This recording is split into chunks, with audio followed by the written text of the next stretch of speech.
मु एप्रिल 3 तारीख दिन भारतीय जनता पार्टी इस्तीफा देइथिली एवं मु इस्तीफा पत्र रे लिखिथिली जो भारतीय जनता पार्टी ओडिशा शाखा संपूर्ण भाव में भिन्न एक दल एवं जोटा पार्टी विथ डिफरेंस बोली जोटा कुआ जाउथला एटा गोटे एणिक गोटे डिफरेंट पार्टी हो जाइछि। से कथा जो कही आज ताहा सत्य प्रमाणित करदेला आउरी अधिक दृढ़ करदेला मोर वक्तव्य को मोर मंतव्य को भारतीय जनता पार्टी ओडिशा प्रदेश। आज भारतीय जनता पार्टी राष्ट्रीय अध्यक्ष श्रीयुक्त जगत प्रकाश नड्डा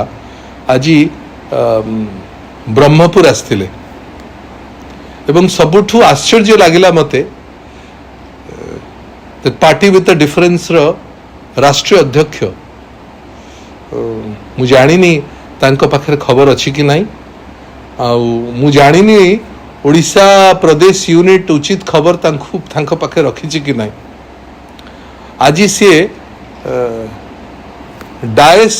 जो मंच शेयर करले जन क्रिमिनल को सहित जहाँ ना रे राशि राशि केस अच्छी जे साधारण लोकंकर युवक मानकर पाई चाकरी करदे बोली पैसा नहीं जाइथिले निर्दिष्ट एक घरोई कंपनी रे जे कोविड समय जहाँ जहाँ करिसेंते आमे समस्त जानिछे ये समस्त कथा जहाँ ना रे आक्षेप अछि जहाँ ना रे मकद्दमा चली जे जेल को जाइछि जे बेल रे आसीछि एवं जार जेल दिबा थय एभली लोकंक सहित जहाँ को पार्टी भारतीय जनता पार्टी एठी लोकसभा प्रार्थी भी करला आज सबु सीमा टपी गला जेतबेले भिन्न स्वादर दल पार्टी विथ डिफरेंस राष्ट्रीय अध्यक्ष सम्माननीय जेपी नड्डा को तांको सहित स्टेज मध्य शेयर करले। प्रथम तो जहाँ विरोध रे भारतीय जनता पार्टी आंदोलन छिड़ा करिथिला एवं जहार निर्देश रे ता भितर मु प्रमुख थिली दल निर्देश देइथिला मते एवं आमर गंजाम यूनिट को जे तुमे तांको विरोध रे आंदोलन छिड़ा कर सारा ओडिसा रे छिड़ा हितला एवं सबुठु बेसी गंजाम हितला तांको दल प्रार्थी भी करदेला लोकसभा ग्रहण करला दल रे प्रार्थी भी करला एवं आज सबु सीमा टपी गला जे राष्ट्रीय अध्यक्ष पाखरे बसे भी देला। ये बड़ा आश्चर्य कथा एवं से दिन मु निराश होइथिली 3 तारीख दिन जेतबेले मु जो दिन घोषणा तांकर ना हैला से दिन मु निराश होइथिली एवं आज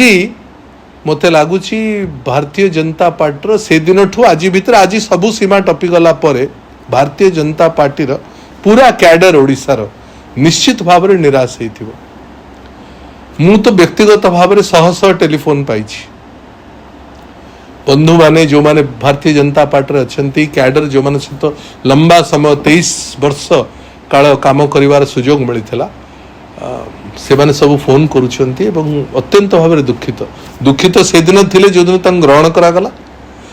दल रे दुखित आउरी अधिक होइथिले जो दिन तांग प्रार्थी करागला एवं सबु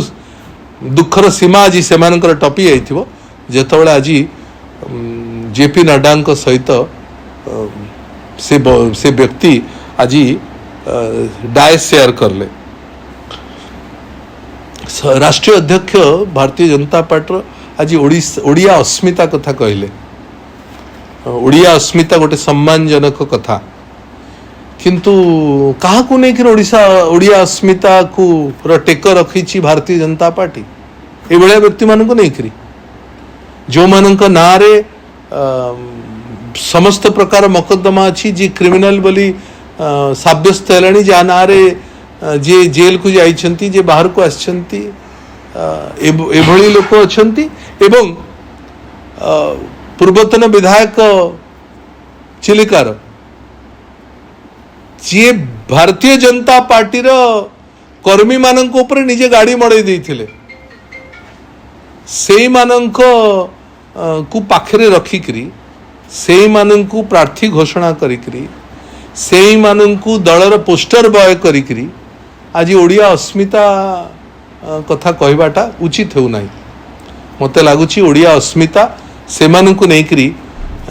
सेमानंकु पाखरे रखिकरी ओडिया अस्मिता कहबा डबल स्टैंडर्ड हबो तेणु अत्यंत दुखदायक कथा ये ब्रह्मपुर ओडिशावासी तो हसुचंती ओडिशार भारतीय जनता पार्टी कर्मी माने निश्चित भाव में आश्चर्य होइथिबे जो दल रे मु एक कथा इथपाई बाध्य हेले कहबा पई जे जो दल रे